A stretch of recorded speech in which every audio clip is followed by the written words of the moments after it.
teman-teman, salam sejahtera untuk kita semua.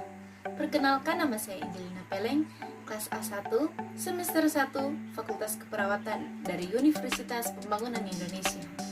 Di video kali ini, saya akan membahas mengenai sejarah perkembangan bahasa Indonesia, fungsi kedudukan bahasa Indonesia, ragam bahasa, dan kalimat efektif dan tidak efektif. Tujuan saya membuat video ini untuk memenuhi tugas UTS mata kuliah Bahasa Indonesia. Baiklah, berikut ini pembahasannya. Yang pertama adalah sejarah perkembangan bahasa Indonesia.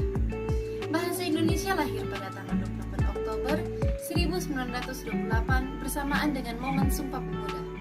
Unsur ketiga dari Sumpah Pemuda menyatakan bahwa bahasa Indonesia merupakan bahasa persatuan bangsa Indonesia. Dan pada tahun 1928 itulah bahasa Indonesia dikukuhkan kedudukannya sebagai bahasa nasional. Bahasa Indonesia dinyatakan kedudukannya sebagai bahasa negara pada tanggal 18 Agustus 1945. Keputusan Kongres Bahasa Indonesia II tahun 1954 di Medan menyatakan bahwa bahasa Indonesia berasal dari bahasa Melayu. Perkembangan bahasa Melayu mempengaruhi dan mendorong tumbuhnya rasa persaudaraan dan persatuan bangsa Indonesia hingga para pemuda Indonesia secara sadar mengangkat bahasa Melayu menjadi bahasa Indonesia yang menjadi bahasa persatuan untuk seluruh bangsa Indonesia. Kedua, fungsi kedudukan bahasa Indonesia. Yang pertama, bahasa resmi kenegaraan.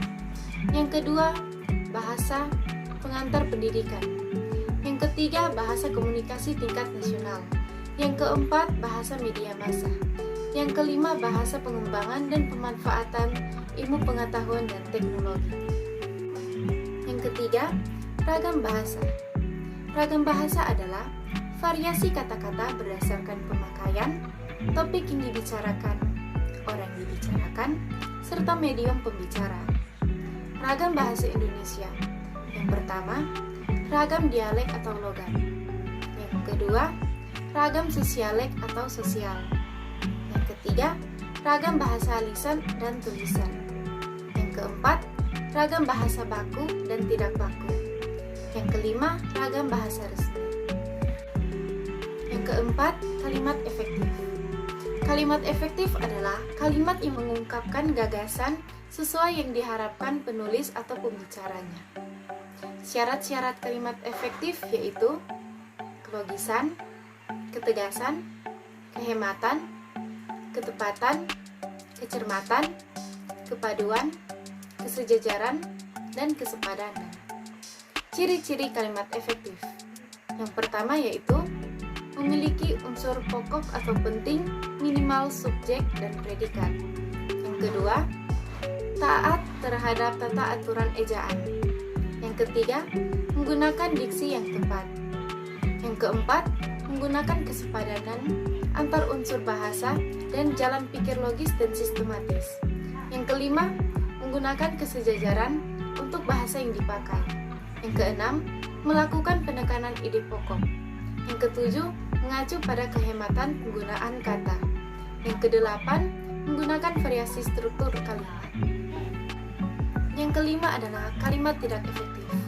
Kalimat tidak efektif adalah kalimat yang susunan kalimatnya tidak mudah dipahami dan tidak dapat memunculkan pesan yang jelas bagi pembacanya. Ciri-ciri kalimat tidak efektif. Yang pertama, unsur kalimat yang tidak jelas. Yang kedua, penggunaan diksi yang tidak tepat. Yang ketiga, penggunaan ejaan bahasa Indonesia yang tidak sesuai.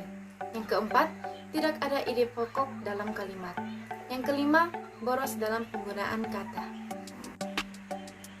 Demikianlah pembahasan saya mengenai sejarah perkembangan bahasa Indonesia, fungsi kedudukan bahasa Indonesia, ragam bahasa, dan kalimat efektif dan tidak efektif.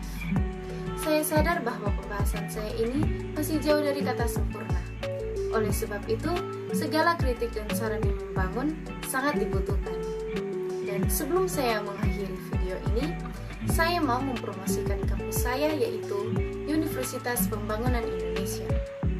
Di universitas ini ada 6 fakultas, yaitu Fakultas Hukum, Pertanian, FISIP, teknik, sastra, dan keperawatan. Bagi teman-teman yang berkeinginan untuk bergabung bersama kami, bisa ke alamat Jalan Walter Munginsidi 6, nomor 129 lingkungan 2 Bahu Manado, atau bisa lihat di deskripsi yang ada di bawah ini. Baiklah, sekian informasi dari saya. Kiranya informasi ini dapat berguna untuk kita semua. Dan jangan lupa untuk like dan komen. Terima kasih.